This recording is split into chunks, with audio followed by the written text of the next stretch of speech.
Chapter 1. The Mysterious Colossus. The year 1866 marked a peculiar incident, an unsolved enigma that continues to intrigue even today.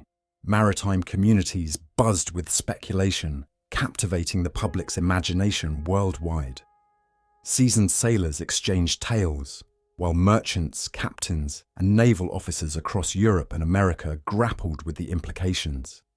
Governments on both continents were equally invested in unraveling the truth. For some time, ships had encountered an immense entity, a long, spindle-like object, occasionally glowing with an eerie luminescence, dwarfing any known whale in both size and speed.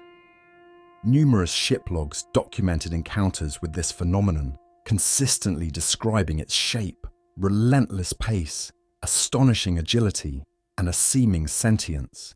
If it were indeed a whale, it shattered all scientific understanding.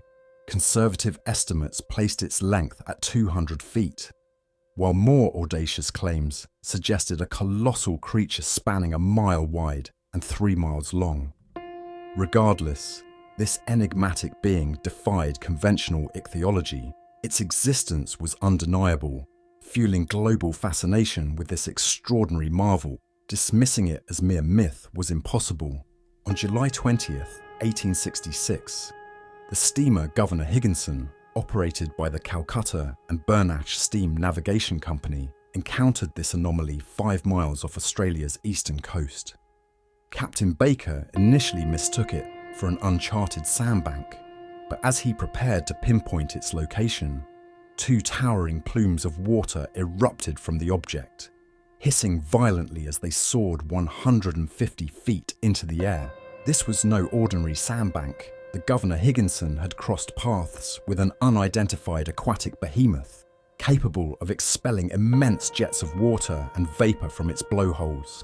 The Columbus, belonging to the West India and Pacific Steam Navigation Company, witnessed a similar spectacle in the Pacific Ocean on July 23rd of the same year. This extraordinary creature possessed astonishing speed, traversing vast distances with remarkable swiftness. Within a mere 3 days, the Governor Higginson and the Columbus observed it at locations separated by over 700 nautical leagues. A fortnight later, 2,000 miles away, the Helvetia and the Shannon, sailing in the Atlantic between the United States and Europe, simultaneously signaled the presence of the Leviathan. Their concurrent observations estimated its minimum length at over 350 feet, as both ships, though measuring 300 feet themselves, were dwarfed by the colossal creature. The largest known whales, those inhabiting the waters around the Aleutian, Kalamac and Umgulik Islands, never surpassed 60 yards in length, if they even reached that size. As these reports accumulated, alongside accounts from the transatlantic ship Perilous, a collision between the Etna and the monster, a detailed report by officers of the French frigate Normandy, and a meticulous survey conducted aboard the Lord Clyde, public opinion intensified. While some dismissed the phenomenon as a jest, influential nations like England, America, and Germany regarded the matter with utmost seriousness. In every bustling hub, the creature captivated the masses. Cafes echoed with songs about it, newspapers mocked it with caricatures, and theatres dramatized its tale. Speculation ran rampant, filling the pages of newspapers with illustrations of fantastical beasts. From the legendary white whale, Moby Dick, of Arctic waters, to the colossal kraken, capable of dragging 500-ton ships into the ocean's depths, ancient legends resurfaced, invoking the theories of Aristotle and Pliny, alongside Norwegian tales from Bishop Pontoppidan and accounts from Paul Heggardy. Even Mr. Harrington, a man of impeccable reputation, claimed to have witnessed this gargantuan serpent in 1857 aboard the Castilian, a creature previously thought to exist only in the pages of the Constitutional. A heated debate ignited between skeptics and believers within scholarly societies and scientific journals. The monster question consumed all minds. Editors of scientific publications clashed with proponents of the supernatural, spilling ink and sometimes blood in this fierce campaign. Personalities became as entangled as the sea serpent itself. For 6 months, the war of words raged across continents, filling the pages of esteemed institutions like the Geographical Institution of Brazil, the Royal Academy of Science of Berlin, the British Association, and the Smithsonian Institution. The controversy permeated discussions in the Indian archipelago, the Abe Moño's Cosmos, Petermann's Mitteilungen, and major scientific journals worldwide. Less reputable publications retaliated with biting satire, mocking those who dismissed the creature as a delusion, urging their contemporaries not to deny nature's capacity for the extraordinary. Finally, a renowned satirist, the chief editor of a popular journal, delivered the fatal blow, silencing the debate with a wave of laughter. Wit had triumphed over scientific inquiry. During the early months of 1867, the matter seemed settled until new evidence emerged. The question transformed from a scientific puzzle to a tangible threat, demanding urgent attention. The monster was no longer merely a creature, but a menace to navigation, an uncharted island, a submerged rock, a reef of ever-shifting dimensions. On the night of March 5th, 1867, the Moravian, a vessel of the Montreal Ocean Company, sailing at 13 knots under the combined force of wind and its 400 horsepower engine, struck an unidentified rock. Were it not for the Moravian's robust hull, the ship and its 237 passengers returning from Canada would have met a tragic fate. The incident occurred around 5 in the morning as dawn approached. Officers on the quarterdeck rushed to investigate, meticulously scanning the surrounding sea. They found nothing but a powerful whirlpool some 3 cables' length away. As if the water had been violently disturbed, the coordinates were recorded, and the Moravian continued its journey, seemingly unscathed. Whether it had struck a submerged rock or an immense wreck remained unclear. However, upon inspection during repairs, it was discovered that part of the ship's bottom was fractured. This grave incident, significant in itself, might have faded into obscurity like countless others, had it not been mirrored 3 weeks later under similar circumstances. However, due to the victim's nationality and the esteemed reputation of the company to which the ship belonged, the news spread far and wide.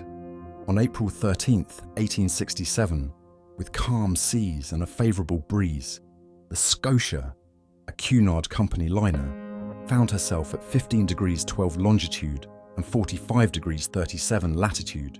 She maintained a brisk pace of 13.5 knots.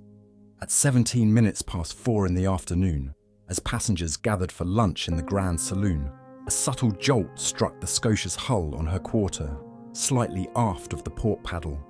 The Scotia hadn't collided with anything, but something had struck her. Something sharp and piercing rather than blunt. The impact was so minor that no alarm was raised until the carpenter's watch, bursting onto the bridge, cried out, "We are sinking! We are sinking!" Panic surged among the passengers, but Captain Anderson swiftly reassured them.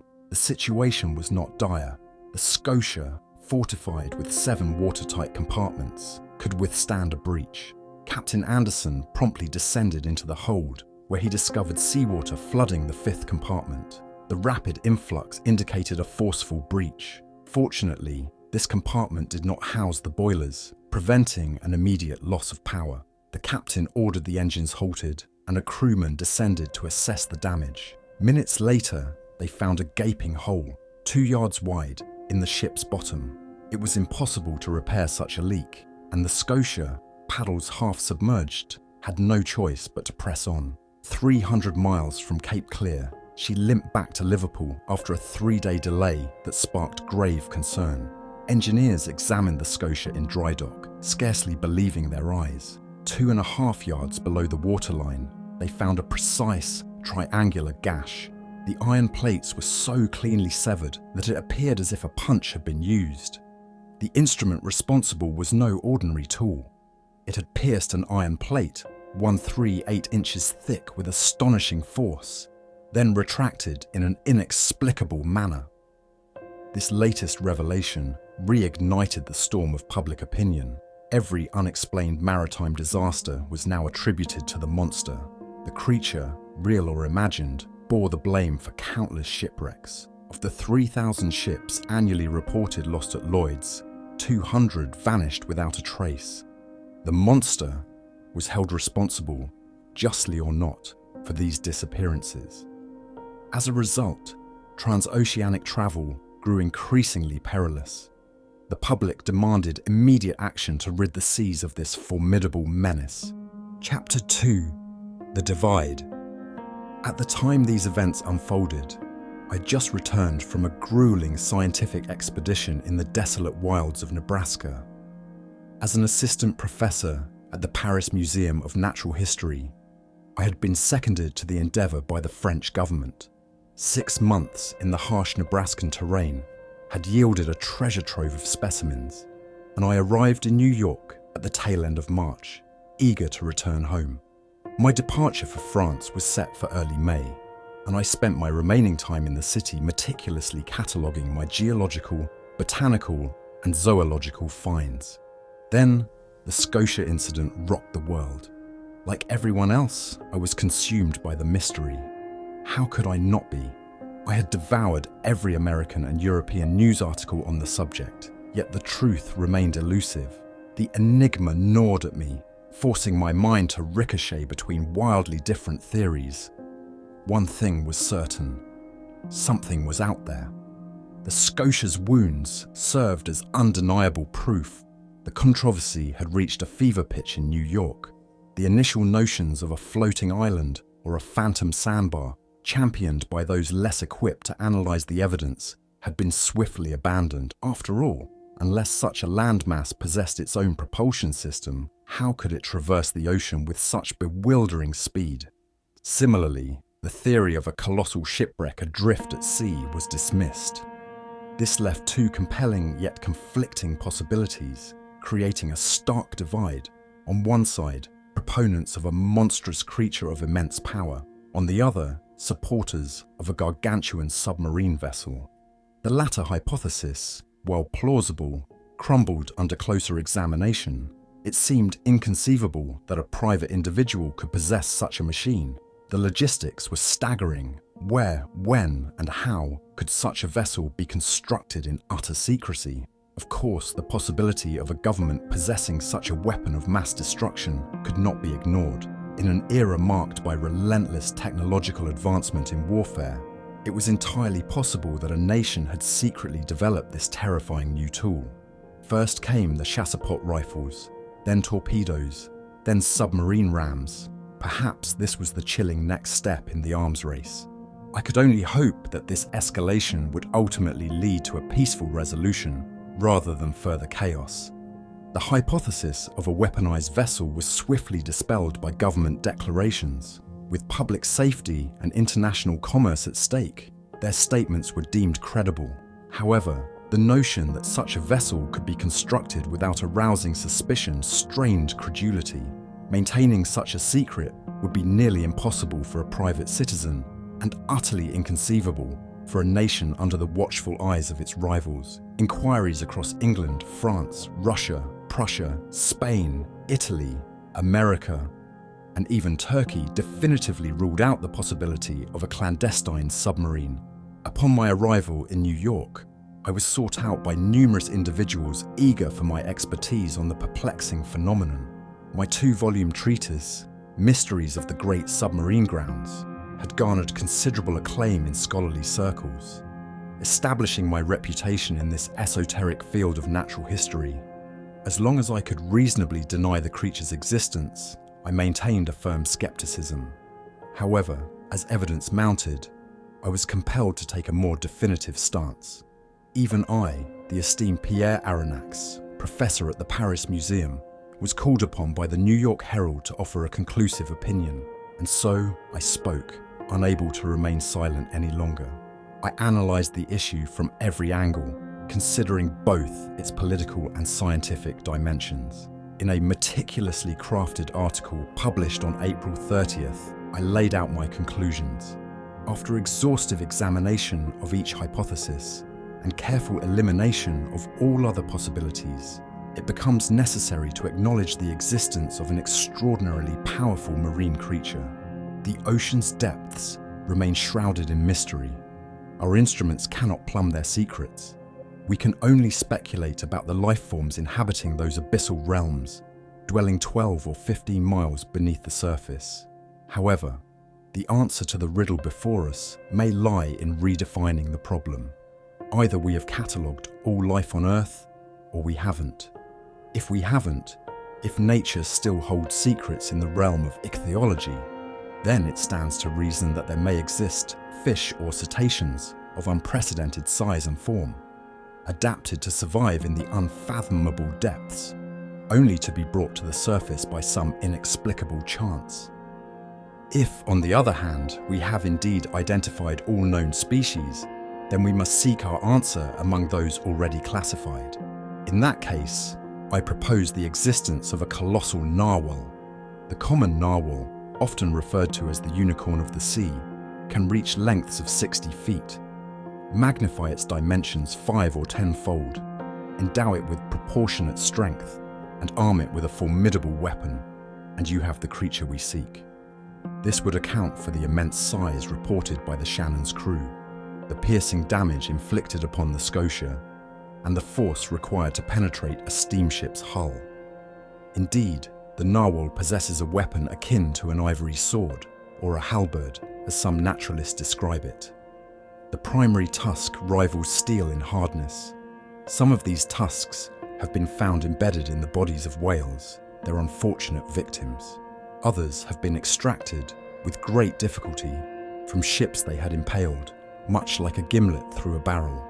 The Museum of the Faculty of Medicine in Paris houses one such weapon, measuring over 7 feet in length and 15 inches in diameter at its base.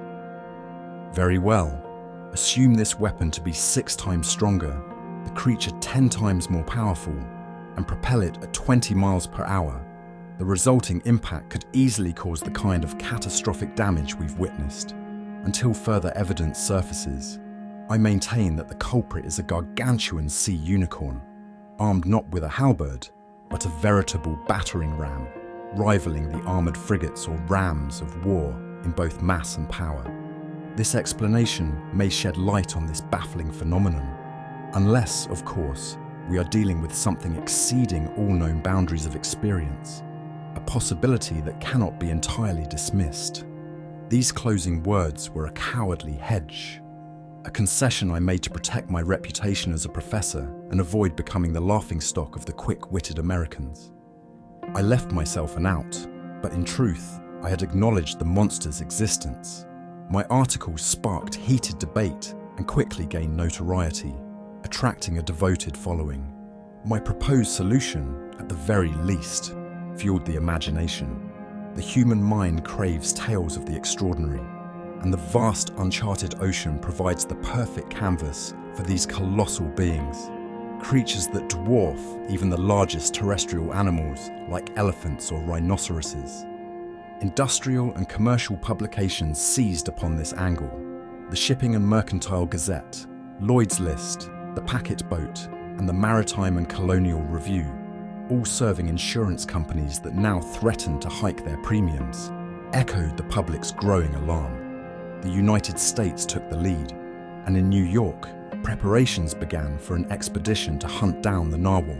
The Abraham Lincoln, a swift frigate, was commissioned with all haste. Commander Farragut was granted access to the arsenals and rapidly armed his vessel. But, as is often the case, the moment the decision was made to pursue the creature, it vanished. For 2 months, there were no sightings, no encounters. It was as if the unicorn had caught wind of the plot against it. The news had spread like wildfire, even across the transatlantic cable, leading some to joke that the creature had intercepted a telegram and was reveling in its newfound notoriety. Thus, when the frigate was finally equipped for a lengthy voyage and outfitted with formidable fishing equipment, no one knew where to begin the pursuit. Impatience mounted until on July 2nd, word arrived that a steamer travelling from California to Shanghai had spotted the creature in the North Pacific 3 weeks earlier. The news electrified the nation, and the ship was hastily resupplied and loaded with coal. Just 3 hours before the Abraham Lincoln was set to depart from Brooklyn Pier, I received a fateful letter. To Monsieur Aronnax, Professor at the Paris Museum, 5th Avenue Hotel, New York.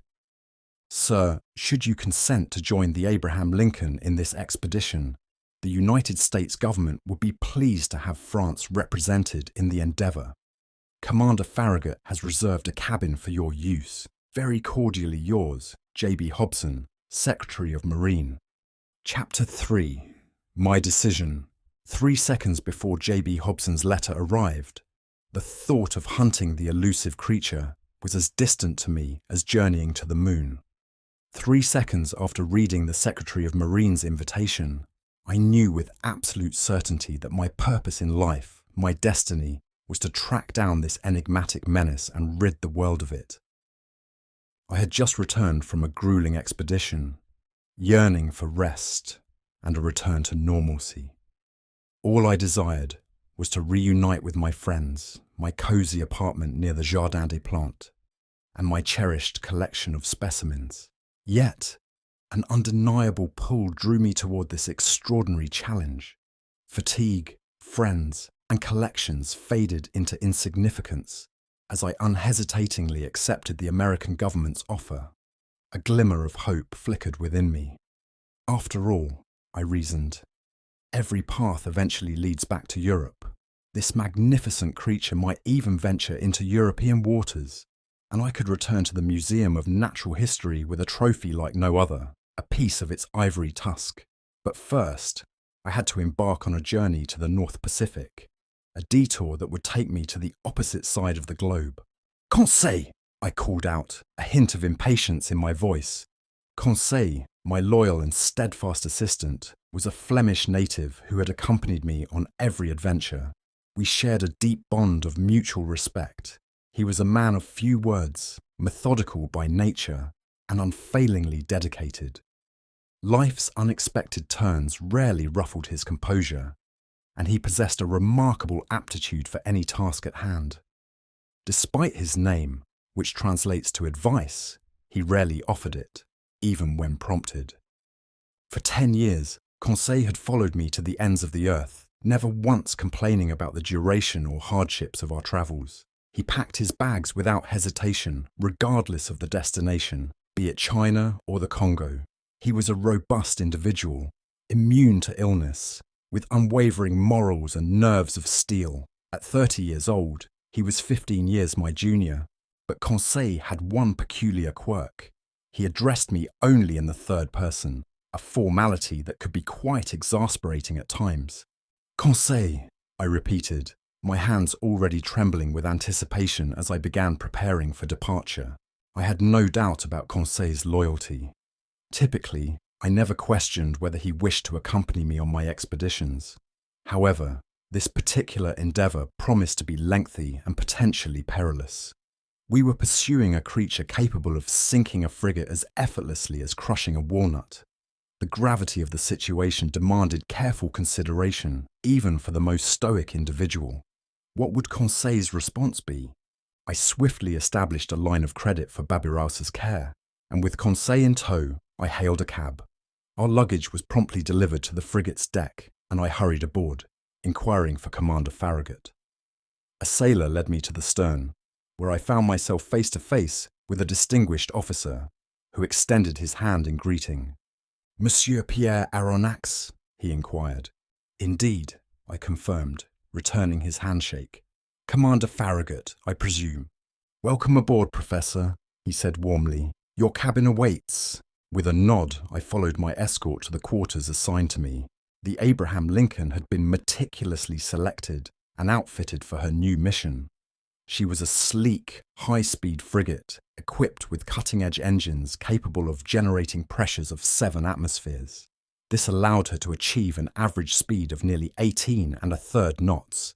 Impressive, but perhaps not enough to match the elusive Leviathan we sought. The ship's interior reflected her nautical prowess. I was pleased with my cabin, located aft and opening onto the gunroom. We'll be quite comfortable here, I remarked to Conseil.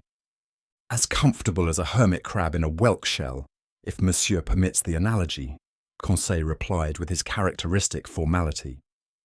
Leaving Conseil to unpack our belongings, I ascended to the poop deck to observe the departure preparations. At that very moment, Commander Farragut was issuing orders to release the final moorings that tethered the Abraham Lincoln to the Brooklyn Pier. Within a matter of minutes, perhaps even seconds, the frigate would have set sail without me, and I would have missed this extraordinary, almost unbelievable expedition, a tale that might well be met with skepticism. But Commander Farragut was determined not to waste a single day or hour in scouring the seas where the creature had been sighted. He summoned the engineer.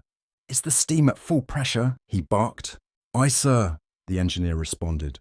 "Full speed ahead," the commander commanded.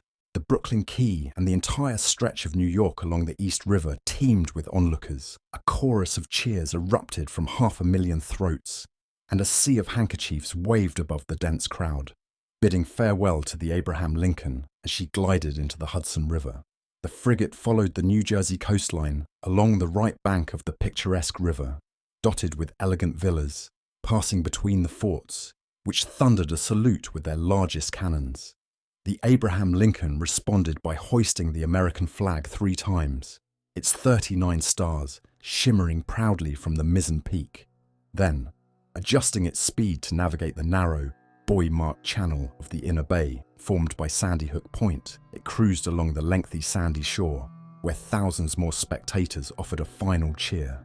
A flotilla of boats and tenders escorted the frigate, not leaving her side until she reached the lightship, its twin beacons marking the entrance to New York Channel. 6 bells rang out, signaling the pilot's departure. He boarded a small schooner waiting in our wake. The furnaces roared, the propeller churned the waves with increasing intensity, and the frigate skimmed past the low sandy expanse of Long Island. At 8 bells, having lost sight of the Fire Island lights to the northwest, she steamed full speed ahead into the inky blackness of the Atlantic. Chapter 4. Ned Land. Captain Farragut was a seasoned seaman, deeply connected to the frigate he commanded. He and his vessel were inseparable. When it came to the rumoured sea creature, he had no doubts. He wouldn't tolerate any skepticism about the beast's existence on his ship. He believed in it fervently, like some believe in legendary creatures. Driven by faith, not logic, the monster was real to him, and he had vowed to rid the seas of it. Captain Farragut saw himself as a modern-day knight, facing a serpent that terrorized the ocean. It was a battle to the death. Either he would kill the narwhal, or it would kill him. There was no alternative. The officers shared their captain's belief.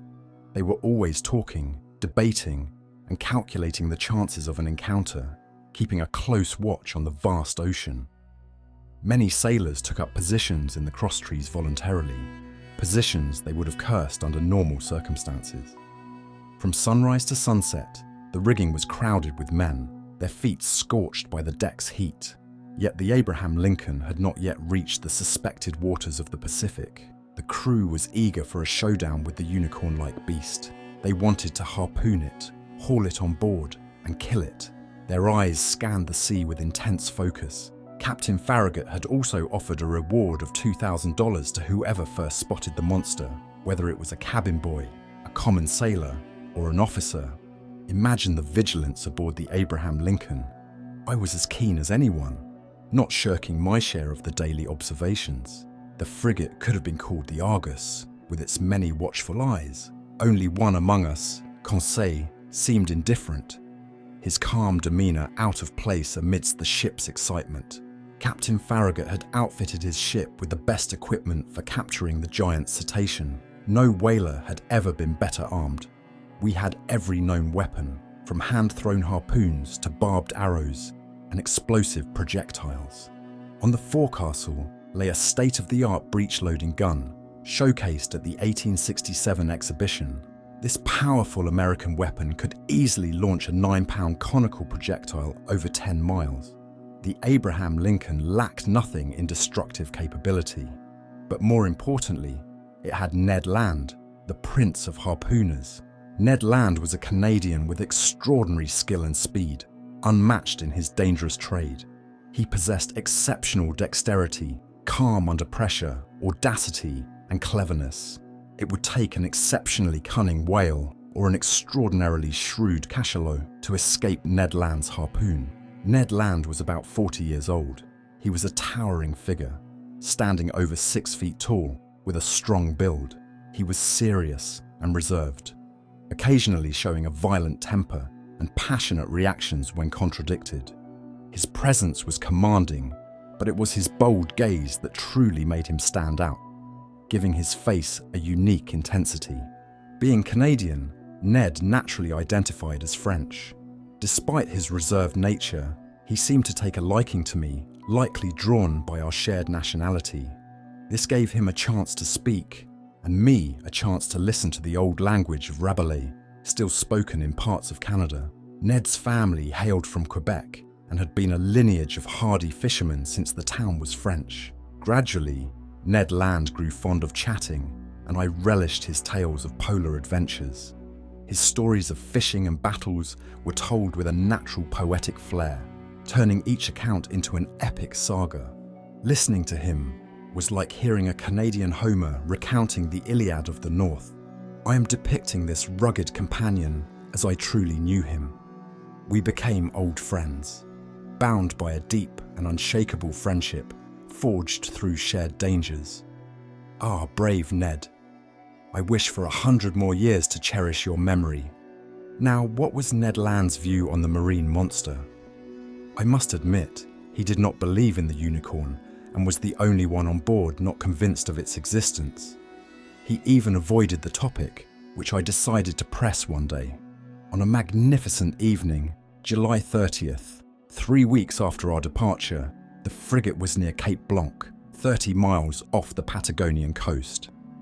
We had crossed the Tropic of Capricorn, with the Straits of Magellan less than 700 miles to the south. Within 8 days, the Abraham Lincoln would be navigating the Pacific.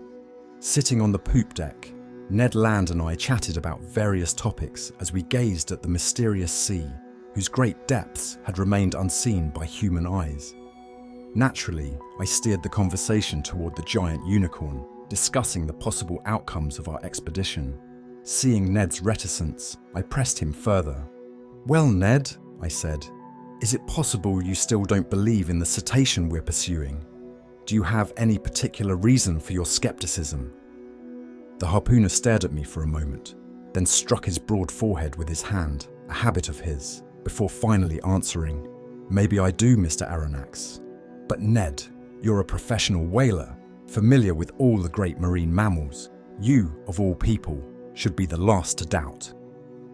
"That's exactly why I'm skeptical, Professor," Ned replied. "It's one thing for the general public to believe in extraordinary comets and ancient monsters hidden in the earth, but neither astronomers nor geologists believe in such fantasies. As a whaler, I've chased many cetaceans, harpooned plenty, and killed several. But no matter how strong or well-armed they were, their tails or weapons couldn't even scratch the iron plates of a steamer. But Ned, they talk of ships being pierced through and through by the teeth of the narwhal." "Wooden ships, maybe," the Canadian responded. "But I've never seen it. Until I have proof, I deny that whales, cetaceans, or sea unicorns could ever do what you describe." "Well, Ned, I stand by my belief. Based on the facts, I believe in a highly organised mammal, part of the vertebrate branch like whales, cachalots, or dolphins, equipped with a powerful horn for defence." Ned Land shook his head, his scepticism unshaken. The conversation ended, leaving us both to ponder the mysteries that lay ahead in the vast, uncharted ocean. Said the harpooner, shaking his head with the air of a man who would not be convinced. "Consider this, my worthy Canadian," I resumed. "If such a creature exists, if it inhabits the depths of the ocean, frequenting the layers miles below the surface, it must possess an organisation of unmatched strength." "And why would it need such powerful organisation?" Ned demanded. "Because it takes incredible strength to withstand the pressure at those depths. Let me explain. Imagine the atmospheric pressure is represented by the weight of a column of water 32 feet high. This would be shorter for seawater due to its higher density compared to fresh water. When you dive, Ned, every 32 feet of water above you adds another atmosphere of pressure. Essentially, at 320 feet, the pressure equals 10 atmospheres. At 3,200 feet, 100 atmospheres. And at 32,000 feet, around 6 miles deep, the pressure would be about 1,000 atmospheres. That means each square 3/8 of an inch of your body's surface would endure a pressure of 5,600 pounds. Ah, my brave Ned, do you know how many square inches your body has? I have no idea, Mr. Aronnax. About 6,500, and since the atmospheric pressure is roughly 15 pounds per square inch, your 6,500 square inches are currently bearing a pressure of 97,500 pounds. Without my feeling it, without you feeling it, and you aren't crushed because the air inside your body balances this external pressure. This equilibrium neutralizes the pressure, allowing you to endure it without issue. But underwater, it's a different story. Yes, I understand, Ned replied, now more attentive. Because the water surrounds me but doesn't penetrate. Precisely, Ned. So, at 32 feet beneath the surface, you'd experience a pressure of 97,500 pounds. At 320 feet, 10 times that. At 3,200 feet, 100 times that. And at 32,000 feet, 1,000 times that pressure would be 97,500,000 lbs. Enough to flatten you as if you were pressed by a hydraulic machine. The devil? Exclaimed Ned. Exactly, my worthy harpooner. Now imagine a vertebrate several hundred yards long and proportionally large, maintaining itself at such depths. With a surface area represented by millions of square inches, enduring tens of millions of pounds of pressure, think of the resistance of their skeletal structure and the strength of their organization to withstand this. Why? Exclaimed Ned Land. They must be made of iron plates 8 inches thick, like armored frigates. As you say, Ned, and imagine the destruction such a mass would cause if it collided with the hull of a vessel at the speed of an express train. Yes, certainly, perhaps, replied the Canadian, shaken by the numbers, but not yet willing to concede. Well, have I convinced you? You've convinced me of one thing, sir.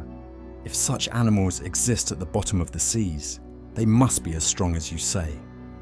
But if they don't exist, my obstinate harpooner, how do you explain the accident to the Scotia? Chapter 5, Taking a Chance. The journey of the Abraham Lincoln was, for a while, uneventful, but a single incident highlighted Ned Land's extraordinary skill and confirmed our confidence in him. On June 30th, we encountered several American whalers who knew nothing about the elusive narwhal. However, the captain of the Monroe recognized Ned Land's name and urgently requested his help to hunt a whale they had spotted. Commander Farragut, eager to witness Ned Land in action, granted him permission to board the Monroe. Fate favored our Canadian harpooner. Instead of one whale, he struck two with a single powerful blow, one straight to the heart and the other after a brief chase. If the monster ever crossed paths with Ned Land's harpoon, I wouldn't bet on its survival. The frigate sped along the southeast coast of America with impressive speed. By July 3rd, we reached the entrance of the Straits of Magellan near Cape Vierges. However, Commander Farragut decided against the winding passage and opted to round Cape Horn instead. The crew agreed wholeheartedly. They speculated that the narwhal couldn't navigate the narrow strait. Some sailors even insisted that the creature was too large to pass through. On July 6th, around 3 in the afternoon, the Abraham Lincoln rounded the isolated island, a desolate rock at the tip of the American continent, named Cape Horn by Dutch sailors. We then set a course northwest, and by the next day, the frigate's propellers churned the waters of the Pacific. "Stay alert!" the sailors shouted, and alert they were. Eyes and binoculars, slightly dazzled by the promise of $2,000, never rested. Day and night, they scoured the ocean's surface. Even those with exceptional night vision would struggle to win the prize. Though money held no allure for me, I remained one of the most vigilant aboard. Sacrificing meals and sleep, indifferent to rain or shine, I scarcely left the ship's deck. Whether leaning on the forecastle's netting or the taffrail, I eagerly scanned the foamy expanse of sea. Countless times I joined the crew's excitement when a whale's dark back broke the waves. In moments, the deck teemed with sailors and officers, hearts pounding and eyes wide as they tracked the cetacean's path. I strained my eyes to the point of blindness, while Conseil, ever calm, remarked, "Sir, if you didn't squint so much, you might see better." But our excitement was in vain. The Abraham Lincoln slowed and approached the sighted animal, a mere whale or common cachalot, which quickly vanished amid a chorus of curses. Despite the false alarms, the weather remained favourable. Our voyage proceeded under the best conditions, though it was the unfavourable season in Australia, July there corresponding to January in Europe. The sea was calm, offering a clear view for miles around. By July 20th, we had crossed the Tropic of Capricorn at 105 degrees longitude. A week later, on July 27th, we crossed the equator at the 110th meridian. With these milestones behind us, the frigate turned more decidedly westward, navigating the heart of the Pacific. Commander Farragut wisely chose to stay in deep waters, avoiding continents and islands that the creature seemed to avoid, perhaps due to their shallow waters, as suggested by many of the crew. We sailed past the Marquesas and the Sandwich Islands, crossed the Tropic of Cancer, and headed for the China Seas, the recent playground of our elusive quarry. Life aboard the ship became a tension-filled existence. Hearts pounded, bracing for an inevitable confrontation that threatened to leave lasting marks on our nerves. The crew was in a state of perpetual agitation, unable to eat or sleep. 20 times a day, an illusion or misperception by a sailor on watch would send us into a frenzy, each false alarm pushing us closer to a breaking point. Eventually, the strain began to show. For 3 months, days felt like weeks as the Abraham Lincoln tirelessly scoured the northern Pacific. We chased whales, made abrupt course changes, stopped and started with reckless urgency, risking the ship's machinery. No part of the Japanese or American coast was left unexamined. The staunchest supporters of our mission became its harshest critics. The discontent spread from the crew to Captain Farragut himself. Were it not for his unwavering resolve, the ship would have turned southward long ago. This fruitless search could not continue indefinitely. The Abraham Lincoln had done all it could. Never had an American crew shown such dedication. The time had come to consider returning home. This sentiment was conveyed to the commander. The sailors' dissatisfaction was palpable, affecting their performance. While it didn't escalate to mutiny, the crew's morale was at a breaking point. After a period of stubborn perseverance, Captain Farragut, like Columbus before him, asked for 3 more days. If the monster didn't appear by then, the Abraham Lincoln would set course for Europe. This pledge, made on November 2nd, reignited the crew's determination. The ocean was scrutinized with renewed intensity. Every sailor hoped for one last sighting. Binoculars were employed with feverish zeal. It was a bold challenge to the giant narwhal, daring it to show itself. 2 days passed, the steam pressure was kept at half, and countless strategies were employed to draw out the creature. Large quantities of bacon were trailed behind the ship, much to the delight of the sharks. Small boats spread out in all directions from the Abraham Lincoln, leaving no part of the sea unsearched. Yet, the night of November 4th came and went without any sign of the submarine Enigma. By noon on November 5th, the deadline would, in a sense, be up. Commander Farragut, true to his word, would then turn the ship southeast, abandoning the northern Pacific for good. The frigate was positioned at 31 degrees 15 north latitude and 136 degrees 42 east longitude. The coast of Japan lay less than 200 miles to the leeward. As night fell, the ship struck 8 bells, signaling the end of another long watch. The moon, in its first quarter, was obscured by large clouds, casting fleeting glimmers on the peacefully undulating sea. I was leaning against the starboard netting, watching the horizon. Conseil, standing beside me, stared intently ahead. The crew, perched in the ratlines, scanned the darkening horizon. Officers with night glasses swept the growing gloom, catching occasional glimpses of the moonlit ocean before it was swallowed again by darkness. I noticed Conseil seemed affected by the tense atmosphere.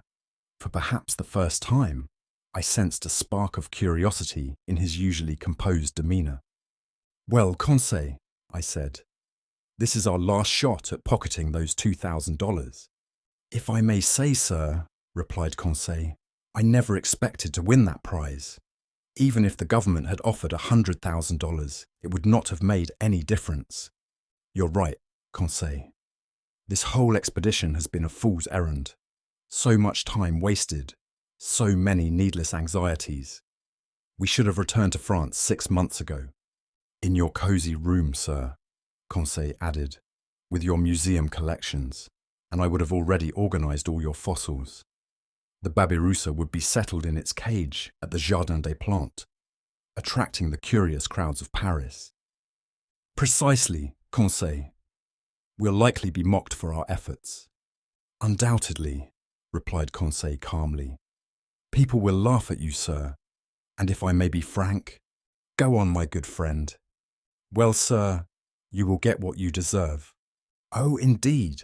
When one is an esteemed scientist, as you are, sir, one should avoid exposing oneself to—" Conseil's words were cut short. In the midst of the hushed anticipation, a voice rang out.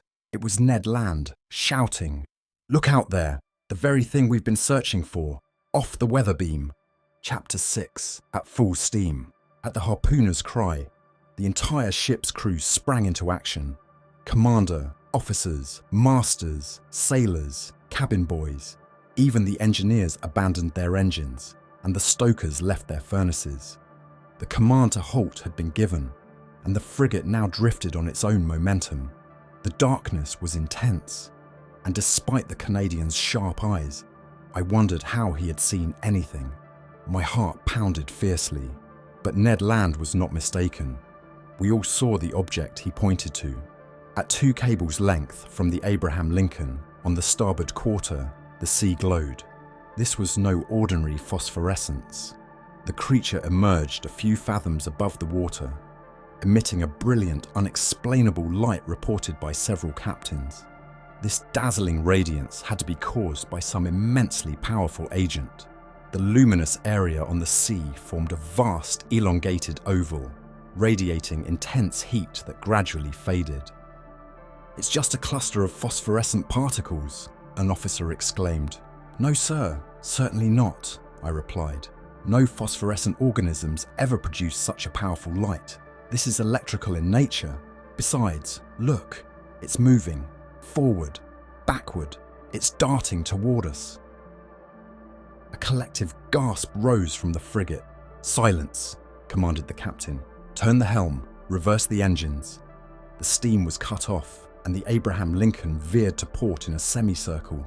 "Straighten the helm, full speed ahead," the captain ordered. The orders were executed swiftly, and the frigate moved rapidly away from the glaring light. I was wrong. The supernatural creature closed in with twice our speed. We were breathless, stunned more by astonishment than fear. We stood silent and still. The creature toyed with the waves, encircling the frigate, moving at 14 knots and enveloping it in electric rings like luminous dust. Then it retreated a few miles, leaving a phosphorescent trail like the steam plumes from express trains. Suddenly, from the dark horizon, it charged toward the Abraham Lincoln with alarming speed, stopped abruptly 20 feet from the hull, and vanished, not diving, but as if its light source was exhausted. It reappeared on the opposite side of the vessel, as if it had slid under the hull. A collision seemed imminent, which could have been disastrous. I marveled at the frigate's maneuvers. She fled instead of attacking. The captain's usually stoic face showed uncharacteristic astonishment. "Mr. Aronnax," he said. "I don't know what formidable being we're dealing with, and I won't risk my frigate in this darkness. Besides, how do we attack or defend against this unknown thing? We'll wait for daylight. The scene will change. Captain, you no longer doubt the nature of this animal." "No, sir. It's clearly a giant narwhal, and an electric one." "Perhaps," I suggested, "it can only be approached with an electric eel or a torpedo." "Undoubtedly," the captain replied. "If it has such dreadful power, it's the most terrifying animal ever created. That's why I must be cautious." The crew stayed alert all night. No one thought of sleep. The Abraham Lincoln, unable to match the creature's speed, slowed to half pace. The narwhal, mirroring the frigate, let the waves rock it, seemingly unwilling to leave the scene. Near midnight it vanished, or to use a better term, it died out like a large glowworm. Had it fled? We feared more than hoped, but at 7 minutes to 1, a deafening whistle like rushing water was heard. The captain, Ned Land, and I were on the poop, straining to see through the darkness. "Ned Land," the commander asked, "you've often heard whale sounds?" "Often, sir, but never a whale that earned me $2,000 for sighting it. If only I could get within 4 harpoon lengths." "To approach it," the commander said, "I should launch a whaler?" "Certainly, sir. That would risk my men's lives." "And mine too," the harpooner said simply. Around 2 in the morning, the burning light reappeared, equally intense, 5 miles windward of the Abraham Lincoln. Despite the distance and the noise of wind and sea, we distinctly heard the animal's tail slapping the water and its heavy breathing. It seemed as though, upon surfacing, the creature inhaled air into its lungs like steam into the cylinders of a powerful machine. A whale with the strength of a cavalry regiment would be formidable, I thought. We stayed on high alert till dawn, ready for combat. Fishing gear was laid out along the hammock nettings.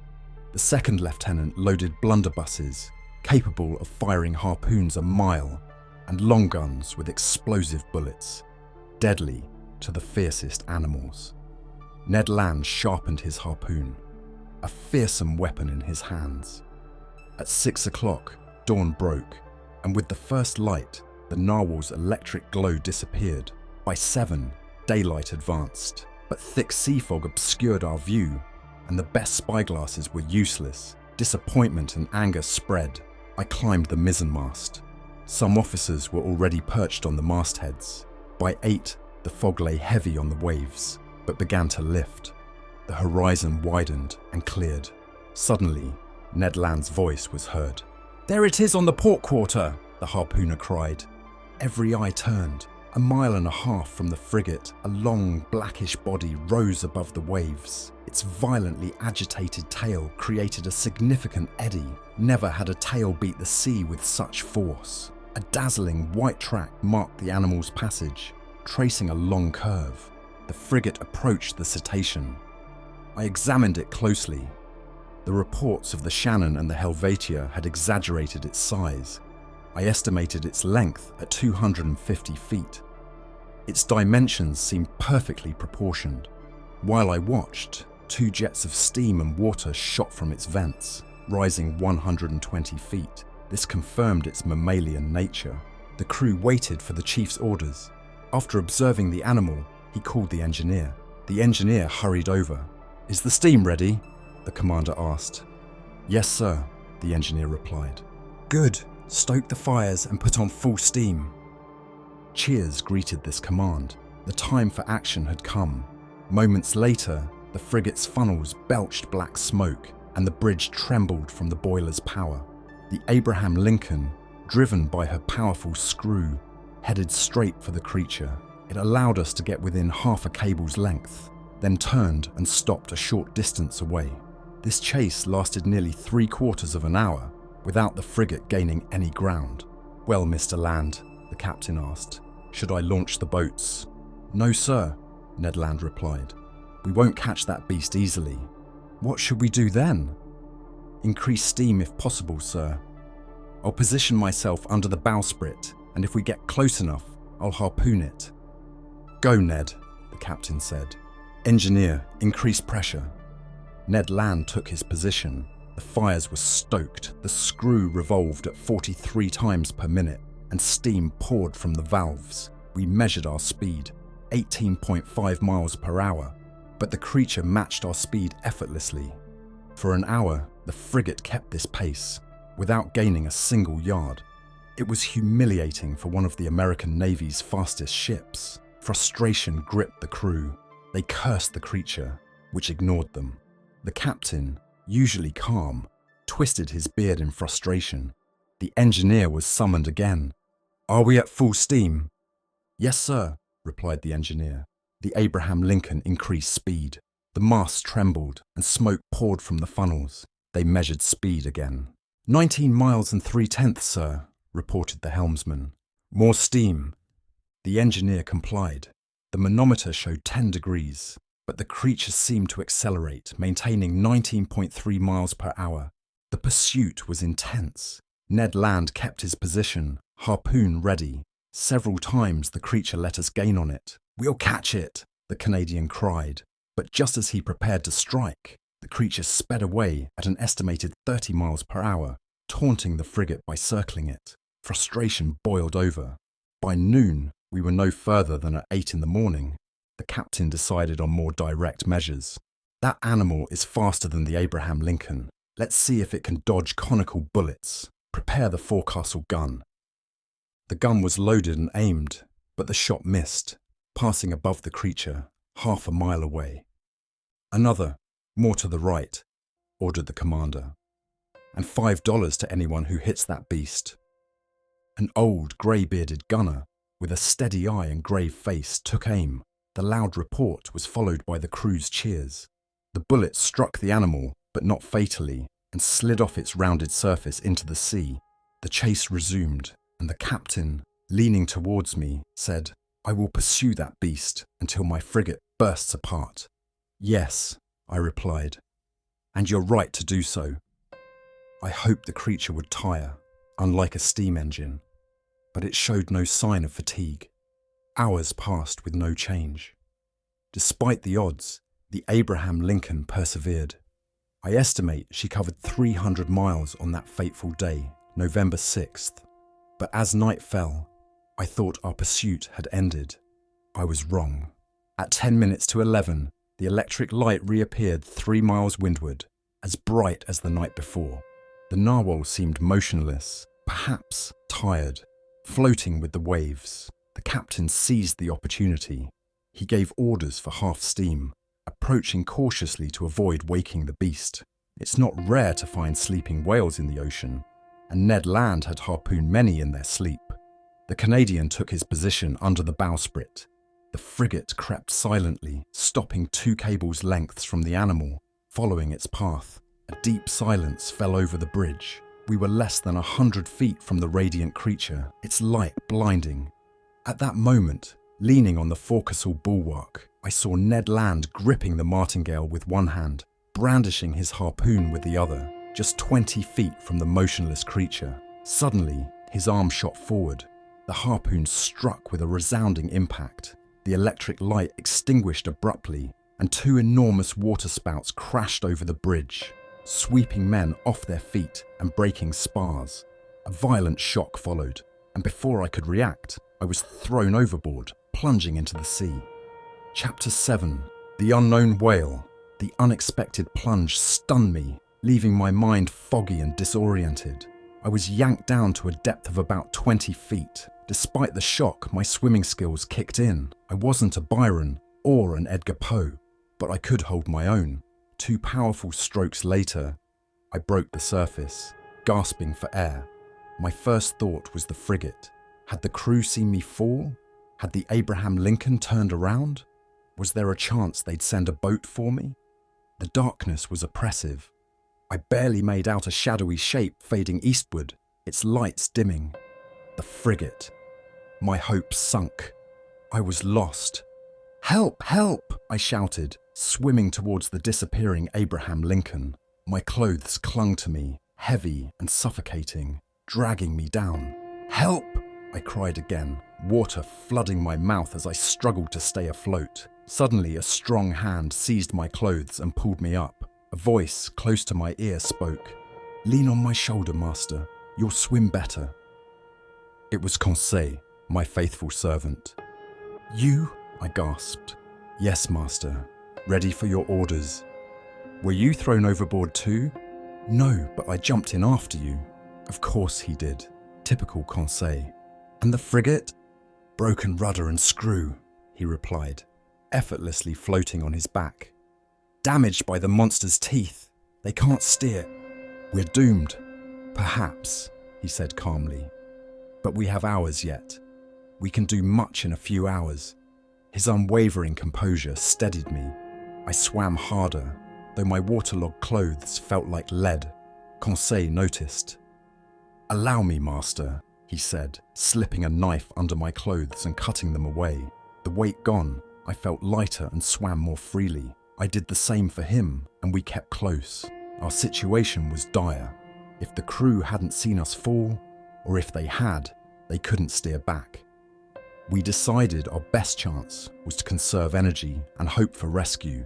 We took turns, one floating on his back, resting, while the other swam and pushed. 10 minutes each. We might last till dawn. Slim hope, but hope nonetheless. And where there's hope, there's fight. We'd been in the water since around 11, 8 hours till sunrise. The sea was calm, helping our efforts. Occasionally, I tried to see through the darkness, illuminated only by the phosphorescent glow of our movements. The water sparkled like liquid silver. By 1 o'clock, exhaustion hit hard. Cramps seized my muscles and Conseil had to support me. His breathing was laboured, his strength waning. "Leave me," I urged. "Save yourself." "Never, master," he panted. "I'll drown first." The moon peeked through the clouds, casting a silver path across the water. It revived us slightly. I scanned the horizon and saw the frigate, a dark silhouette 5 miles away. No boats. We cried out, but our voices were feeble. Then, I thought I heard a distant reply. Was it another survivor or a rescue boat? Conseil made a last effort, raising himself out of the water before collapsing back. "What did you see?" I asked. "Save your strength," he murmured. The thought of the monster crossed my mind. But that voice, was it possible?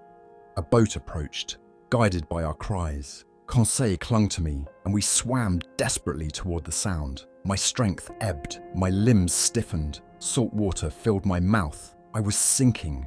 Just then, something hard struck me. I grabbed it and was hauled to the surface. My chest heaved. I fainted. When I came to, I was being rubbed vigorously. I opened my eyes. "Conseil," I whispered. "Master?" A face appeared in the dim moonlight, not Conseil's. "Ned," I exclaimed. "The same, sir, seeking my prize," the Canadian replied. "Were you thrown overboard too?" "Yes, Professor, but I found footing on this floating island." "Island? Or rather, our gigantic narwhal." "Explain." "I soon found why my harpoon didn't penetrate. The beast is made of sheet iron." The realization hit like a shockwave. I kicked the surface we clung to. It was hard and metallic, not the flesh of a whale. This creature was a man-made submarine, a marvel of human engineering. We clung to the metal surface as it began to move. The moon disappeared, plunging us into darkness. We searched for an entrance, finding only seamless iron plates. The night seemed endless. Faint sounds of commands drifted to us, heightening the mystery of this submarine. At dawn, the mist lifted, revealing more of the strange vessel. Suddenly, it started to sink. "Damn it!" Ned shouted, kicking the hull. "Open up, you rascals!" The sinking stopped. An iron plate moved. A man appeared, uttered a strange cry, and vanished. Moments later, masked men emerged, pulling us inside their formidable machine. Chapter 8. Mobilis in Mobili. The abduction happened with the speed of lightning, leaving me shivering with dread. Who were our captors? Pirates of a new breed, exploring the sea in their unique way. As the narrow panel slammed shut, I was swallowed by darkness. Blinded by the sudden shift, I clung to the rungs of an iron ladder with bare feet. Ned Land and Conseil, firmly held, followed me. A door opened and closed behind us with a deafening bang. We were alone. Where? I couldn't tell. The blackness was so complete that even after several minutes, I couldn't see a thing. Ned Land, infuriated, let his anger loose. Confound it! These people are worse than the Scots for hospitality. They might as well be cannibals. I swear they won't eat me without a fight. Calm down, Ned, Conseil replied coolly. Don't shout before you're hurt. We're not finished yet. Not yet, Ned retorted sharply. But it's looking grim. At least I have my Bowie knife. The first pirate who touches me... Ned, don't lose your head, I said. Violence won't help us. Who knows, they might listen. Let's figure out where we are. I felt around in the darkness. 5 steps in, I hit an iron wall.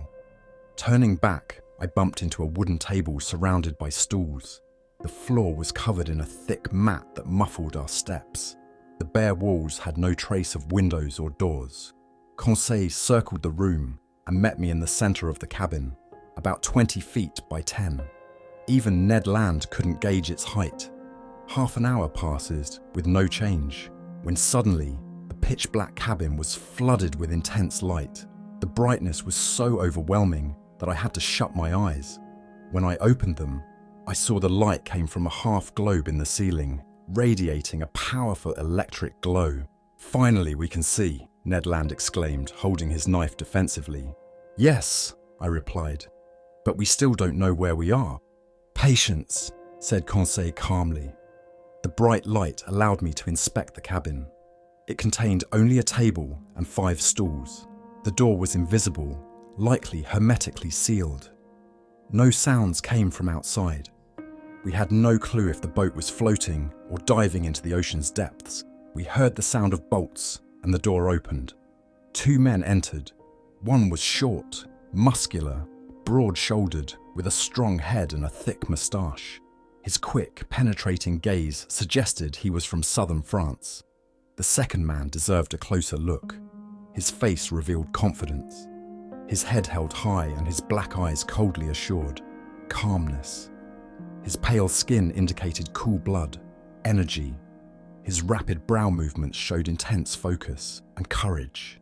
His deep breaths suggested powerful lungs. His age was hard to guess, but he was tall, with a large forehead, straight nose, sharp mouth, and fine hands, indicative of a nervous temperament. His eyes, set far apart, gave him a wide field of vision, almost a quarter of the horizon at once. When he focused on something, his eyebrows met, his eyelids narrowed, and he seemed to pierce through water, reading the ocean's depths. The 2 men, wearing sea otter caps and sealskin boots, were dressed in clothes that allowed free movement. The taller one, evidently the leader, examined us silently before speaking to his companion in a melodious, unfamiliar language. The other responded with a shake of his head and a few incomprehensible words, then looked at me questioningly. I replied in French, but he didn't understand. Our situation became more awkward. Perhaps if we tell our story, Conseil suggested, they might understand some words. I narrated our adventures, clearly enunciating every syllable, introducing myself as Professor Aronnax, along with Conseil and Ned Land. The man with the calm eyes listened attentively, but showed no sign of comprehension. When I finished, he said nothing. Try English, I told Ned. Ned attempted our story in English, but had no more success. Our visitors didn't react. Desperate, Conseil offered to try German, but even his well-spoken narration failed. I even tried Latin, but to no avail. The strangers exchanged a few words and left, closing the door behind them. It's outrageous, Ned exclaimed.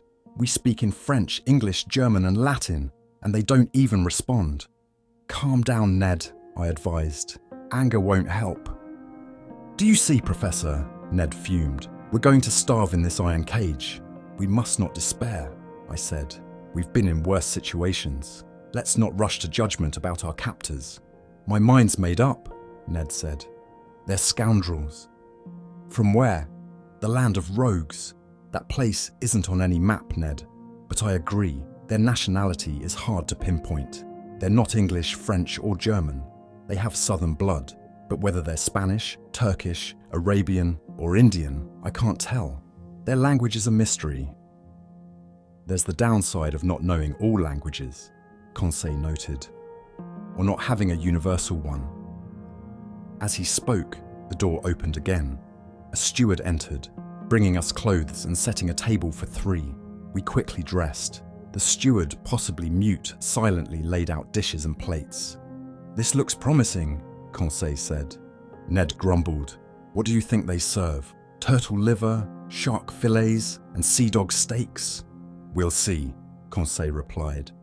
We sat down to an elegant meal, though there was no bread or wine, just fresh water. The fish dishes were exquisite, though some ingredients were unidentifiable. Each utensil bore the inscription, Mobilis in mobili N. Ned and Conseil ate heartily, and I followed suit, reassured that our hosts wouldn't let us starve. Satiated, we felt sleepy. "I'm going to sleep well," said Conseil. "Me too," Ned added. My companions quickly fell asleep, but my mind was too active with unanswered questions. Where were we? What strange force powered this vessel? I felt, or imagined, the machine descending into the ocean's depths. Nightmares of unknown sea creatures and this living, formidable submarine haunted me until my mind finally drifted into unconsciousness. Chapter 9. Ned Land's Temper. I couldn't tell how long we slept, but it was enough to fully recover from our exhaustion. I woke first. My companions remained still, stretched out in their corner. As soon as I roused from my rough sleeping spot, my mind cleared. I started to examine our cell. Nothing had changed. The prison was still a prison, and we were still prisoners. However, the table had been cleared while we slept. I struggled to breathe. The air felt heavy, suffocating. Despite the cell's size, we had evidently depleted much of its oxygen. Each person consumes oxygen at an alarming rate, and the air, now loaded with carbon dioxide, was becoming unbreathable. We needed fresh air, and it raised a question in my mind. How would the commander of this submarine replenish the air supply? Would he use chemicals to generate oxygen and absorb the carbon dioxide? Or would he simply surface, like a whale, to renew the atmosphere? My breath was becoming laboured when a rush of pure, salty air filled the cell. It was invigorating, charged with the scent of iodine. I breathed deeply, filling my lungs with the fresh sea breeze. At the same time, I felt the boat rolling. The iron beast had surfaced, like a whale, to breathe. I discovered the method of our ventilation. Once I had my fill of the fresh air, I searched for the conduit pipe responsible for this life-saving breeze. Above the door was a ventilator, pumping fresh air into the cell. Ned and Conseil awoke almost simultaneously, revived by the fresh air. They rubbed their eyes, stretched, and were on their feet in an instant. "Did you sleep well?" Conseil asked, ever polite. "Very well," I replied. "And you, Mr. Land?" "Soundly, Professor, but I swear I feel a sea breeze. A seaman knows his air," and I explained to the Canadian what had happened while he slept. "Good," he said. "That explains the noises when the supposed narwhal sighted the Abraham Lincoln." "Exactly, it was breathing. But Professor Aronnax, I have no idea what time it is.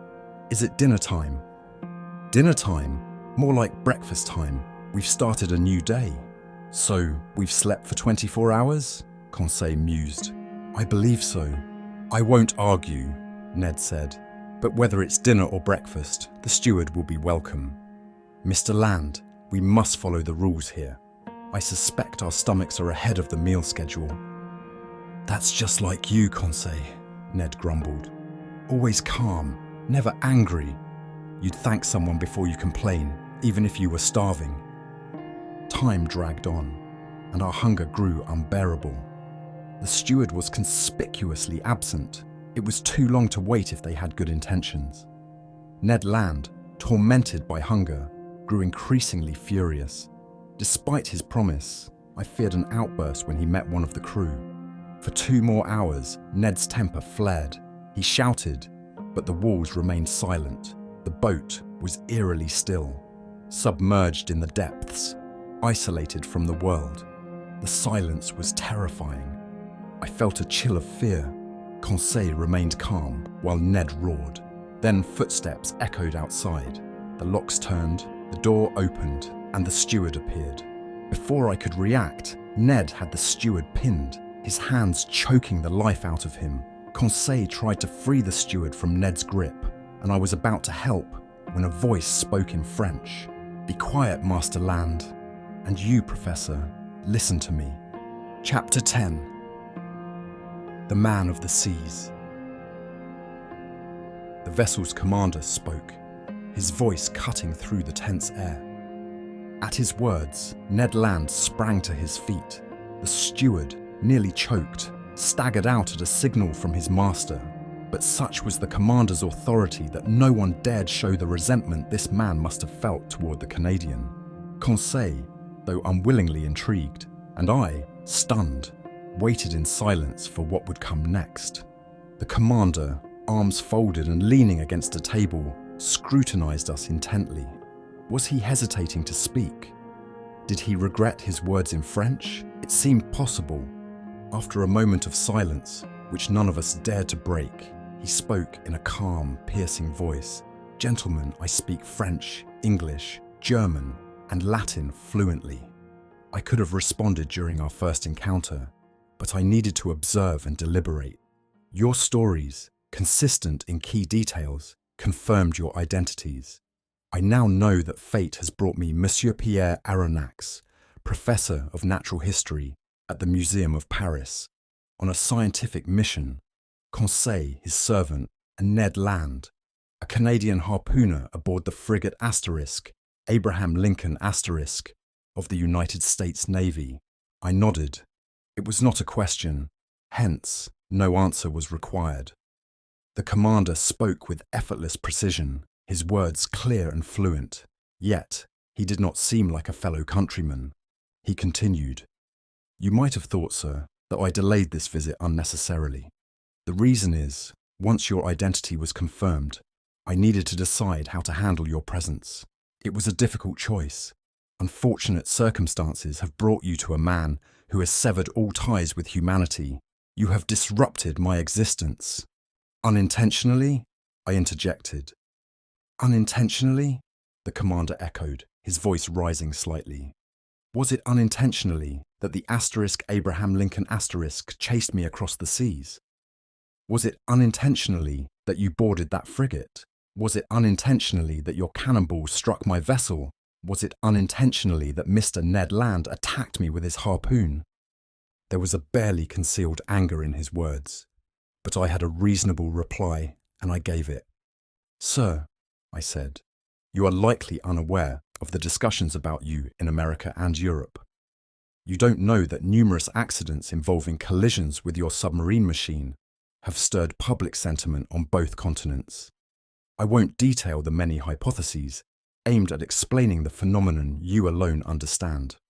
But you must see that in pursuing you across the Pacific, the Asterisk Abraham Lincoln Asterisk believed it was hunting a formidable sea creature, a threat to be eliminated at all costs."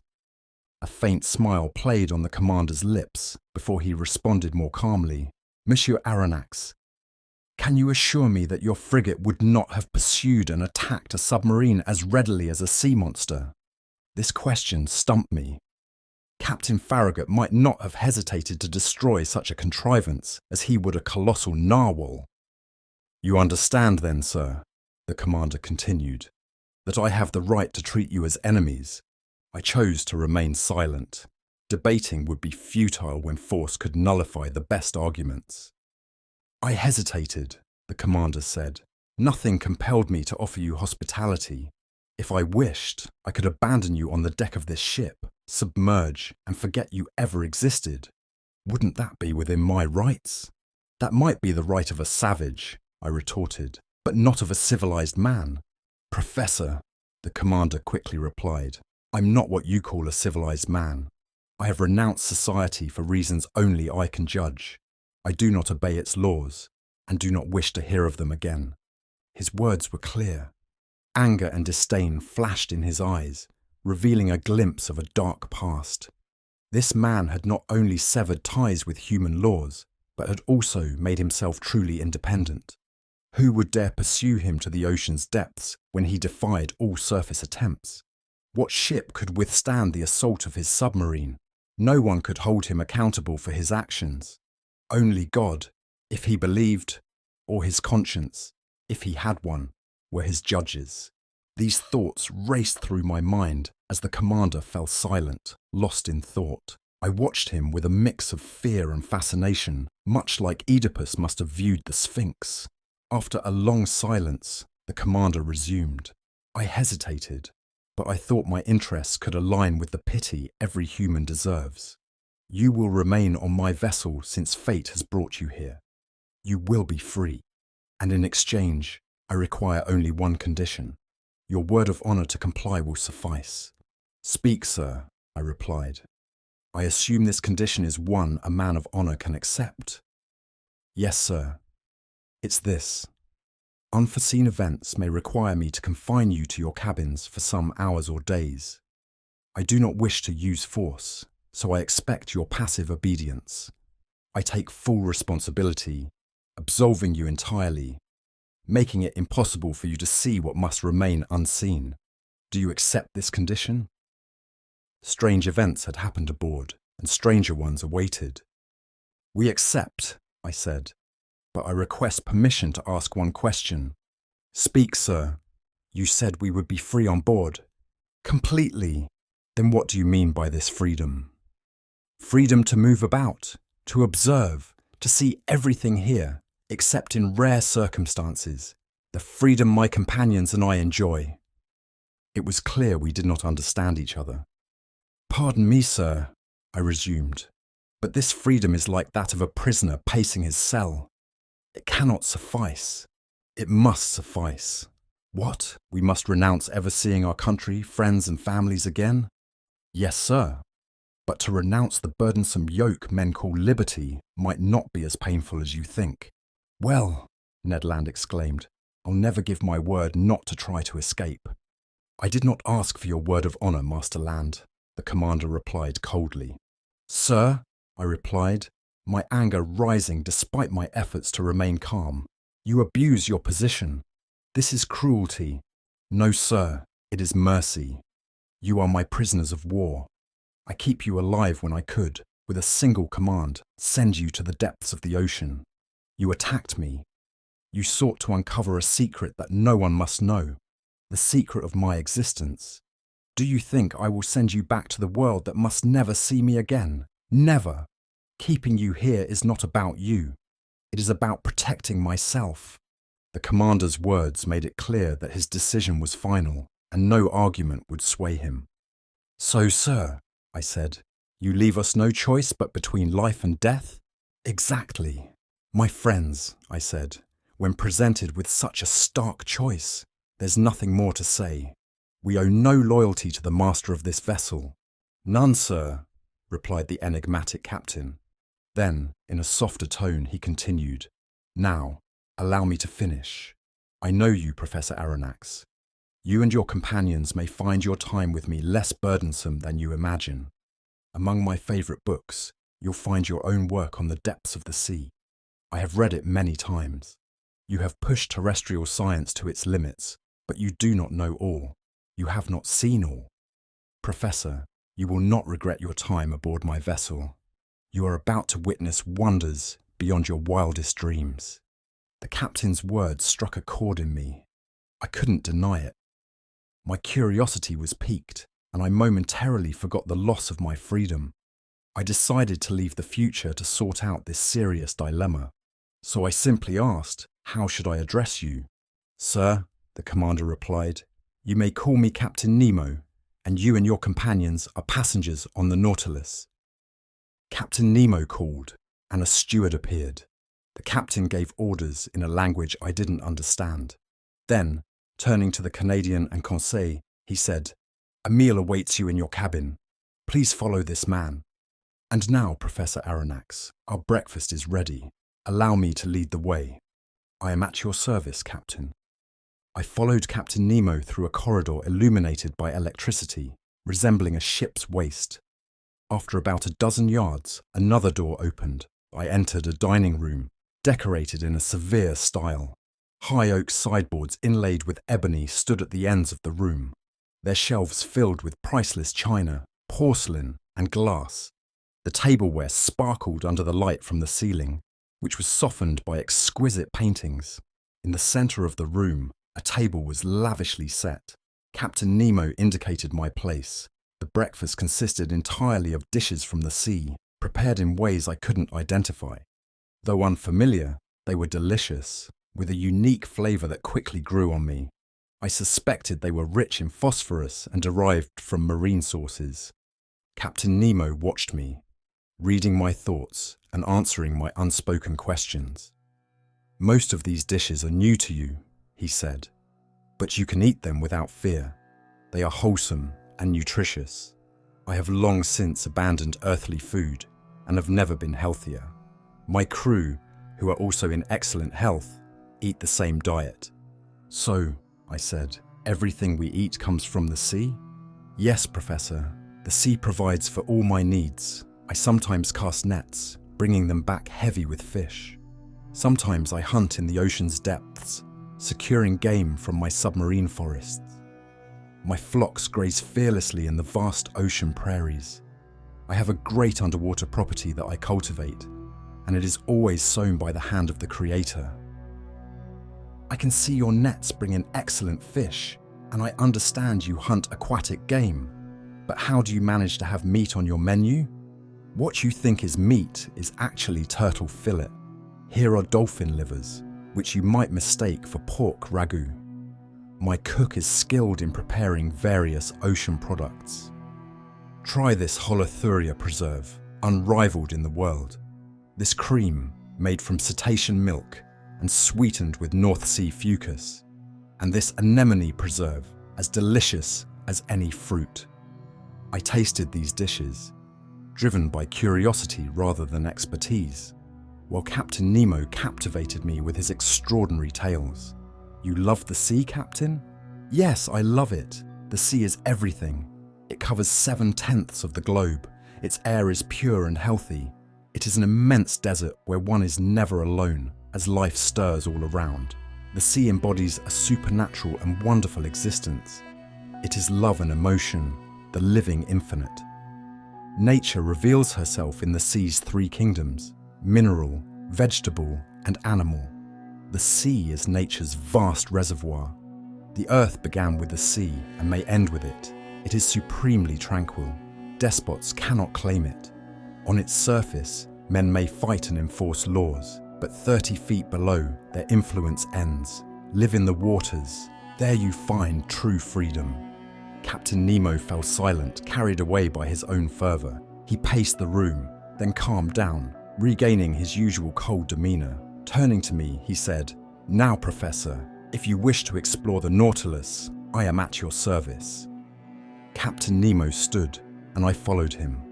A double door opened at the back of the dining room, and I entered a room similar in size. It was a library, with high ebony furniture inlaid with brass, shelves filled with uniformly bound books, and large leather divans. Light desks slid in and out for reading convenience. In the centre, an immense table was covered with pamphlets and outdated newspapers. Electric light poured from 4 globes set in the ceiling. I admired this ingeniously designed room.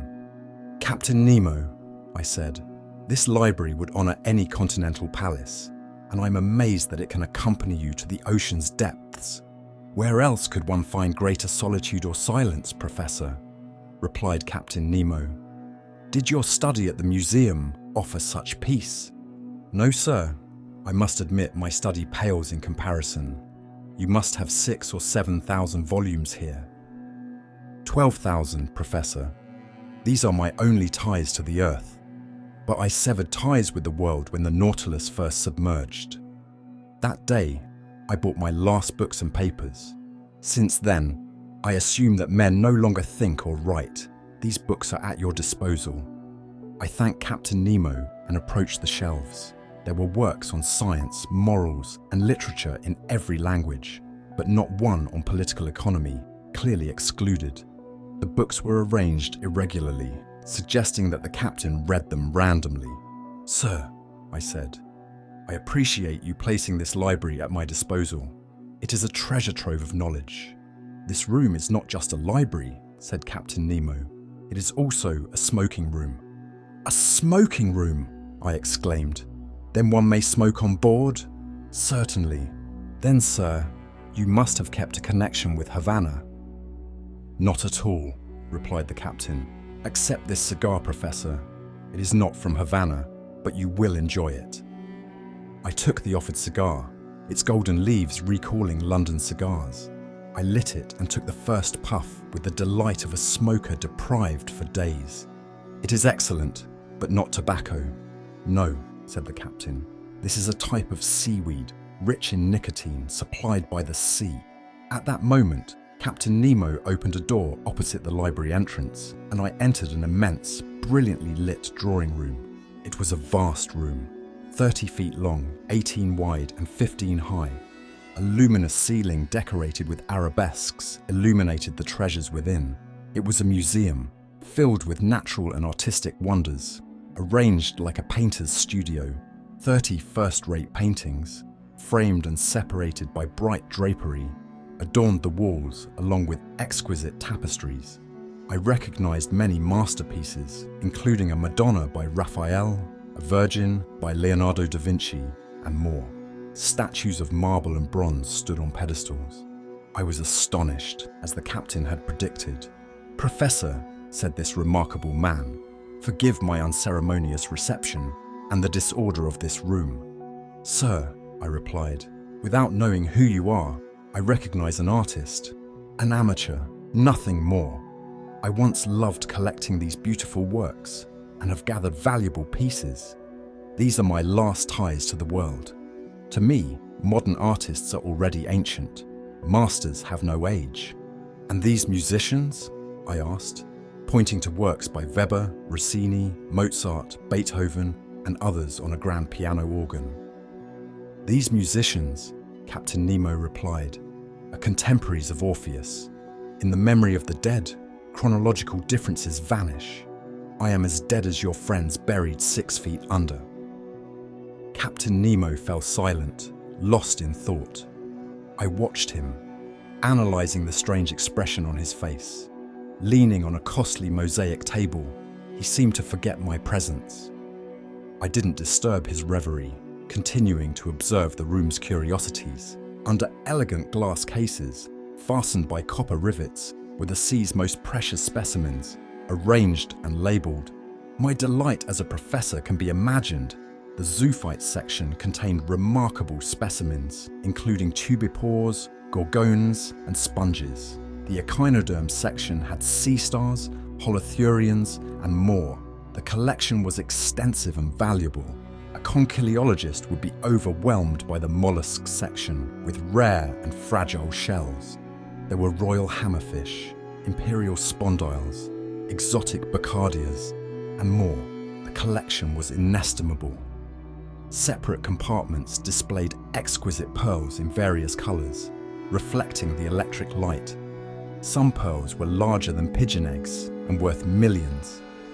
Captain Nemo must have spent a fortune collecting these treasures. I wondered about his sources when he said, "You are examining my shells, Professor. They are interesting to a naturalist, but to me, they hold greater charm. I collected them all myself, exploring every sea.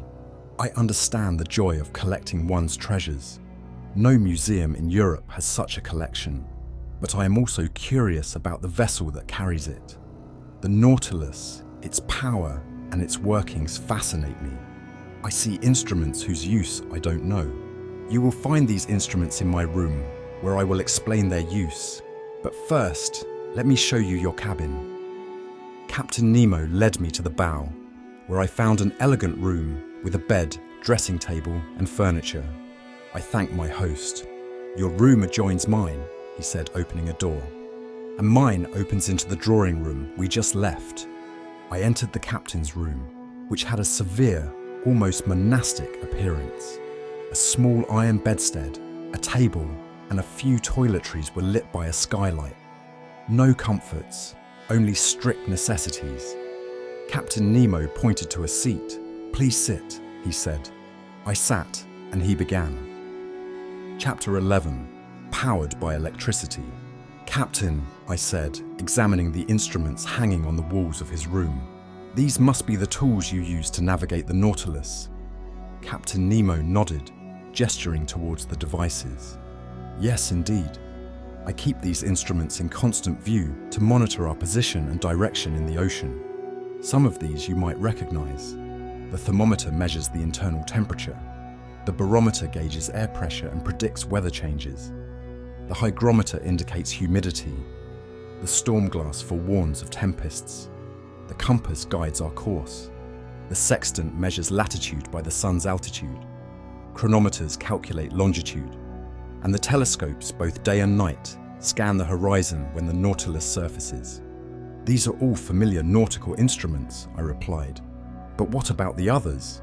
This one, for instance, looks like a manometer." "Precisely. It's a manometer indicating our depth by measuring external water pressure.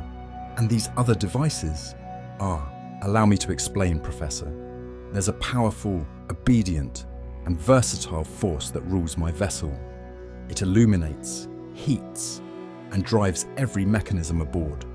This force is electricity." "Electricity?" I exclaimed, taken aback. "Yes, Professor," Nemo confirmed.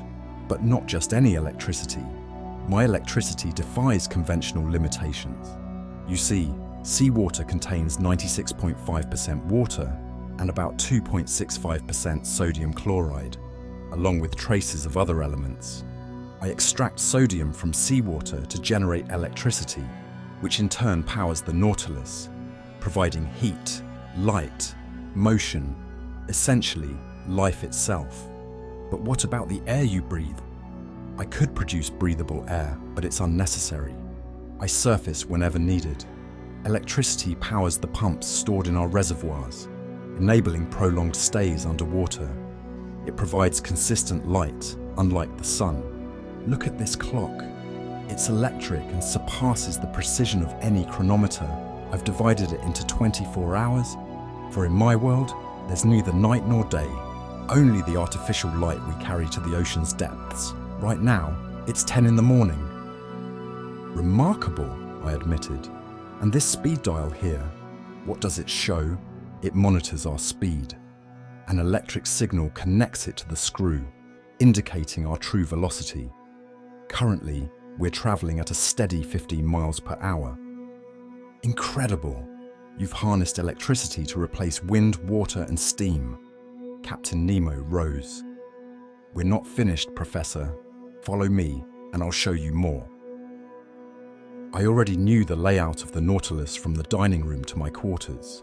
We passed through the central corridor to a well between two partitions, where an iron ladder led upward.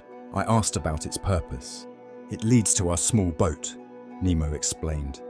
"A boat?" I echoed, surprised. "Yes, a light, unsinkable vessel for fishing or leisure. It's docked in a cavity atop the Nautilus, sealed and bolted. This ladder connects to a manhole in the Nautilus's hull. By aligning this opening with the boat's hatch, I can board the vessel. We seal the Nautilus's hatch, unbolt the boat, and it ascends rapidly. I then open its deck panel, set the mast, hoist the sail, or use oars, and I'm off. And how do you return? I summon the Nautilus via an electric signal." "Extraordinary," I murmured, astounded by these innovations. We passed the stairwell to the platform and entered a 6-foot cabin where Conseil and Ned Land were enjoying their meal. Beyond was a 9-foot kitchen. Electricity, more efficient than gas, handled the cooking. Streams under the furnaces heated platinum sponges, maintaining consistent temperatures. This also powered a distilling apparatus, producing fresh water. Adjacent was a bathroom with hot and cold water taps. Next, we came to the berth room, 16 feet long, its door closed. At the end A partition separated us from the engine room. Captain Nemo, an engineering genius, had arranged the machinery here. The 65-foot compartment was divided, one part for electricity production, the other for the mechanical link to the screw. You see, Nemo explained, I use Bunsen cells, not Ruhmkorffs. They are fewer but larger and more powerful. Electricity drives electromagnets that operate a system of levers and gears, propelling the screw, 19 feet in diameter, 23 feet in thread, performing 120 revolutions per second. And you achieve 50 miles per hour. I've seen the Nautilus in action and had my suspicions about its speed. But how do you navigate the great depths, where resistance is immense? How do you return to the surface and maintain the required depth? Excellent questions, Professor. Join me in the saloon, I'll study, and I'll reveal the secrets of the Nautilus. We hope you have enjoyed this episode of Quantum Dispatches, and stay tuned next week for another thrilling adventure. Thank you for listening.